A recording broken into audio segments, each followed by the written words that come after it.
మా చెల్లి అన్నారే బుచ్చిలో ఉన్న అనేసం గుడికి తీసుకెళ్ళరా నన్ను అనింది. దేనికి మా అంటే నాకు మొక్కు ఉందిరా, మొక్కు తీర్చుకోవాలనింది. సరే అని చెప్పి నేను మా ఇంటి పక్కన బుడ్డోడు మా చెల్లి ముగ్గురు అయితే అనేసం గుడికి అయితే బయలుదేరాము. ఏం మొక్కు మా నాకు చెప్పమా అంటే మా చెల్లికి పెళ్లిగా ముందు మొక్కు ఉందంట. దాదాపు ఒక 6 నెలలు అవుతుంది. సరే అని చెప్పి ఈ లోపల మా అమ్మ మా నాన్న 50 టెంకాయలు తీసుకొస్తే వచ్చేసారు. మా చెల్లి ఉండేది అంతంత మాత్రం చిటికినీళ్ళు మాత్రం సన్నగా ఉంటుంది.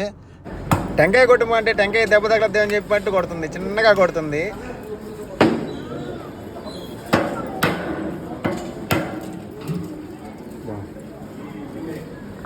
మా చెల్లిలో 5 టెంకాయలు కొట్టేసరికన్నా నా చెన్నై పుడుతుందిరా, నేను కొట్టలేనురా అనింది.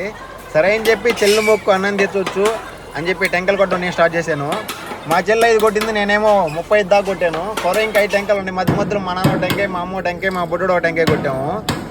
ఈ లోపల పూజలు వచ్చి అమ్మ 51 టెంకాయ కొట్టాలమ్మ, ఖచ్చితంగా 50 టెంకాయలు కొట్టుకుంటున్నాడు. సరే అని చెప్పి 51 టెంకాయ కొట్టి దేవుడి దగ్గరికి వెళ్ళేసి పూజ అయితే చెప్పుకుని తిరిగి అయితే బయలుదేరేసాము. వీడియో తీస్తున్నానని తెలిస్తే చాలు మా బుడ్డోడికి ఏదో పూజిస్తాడు. వీడియో నచ్చితే లైక్ చేయండి, అలాగే నా ఛానల్ని సబ్స్క్రైబ్ చేసుకోండి గాయస్.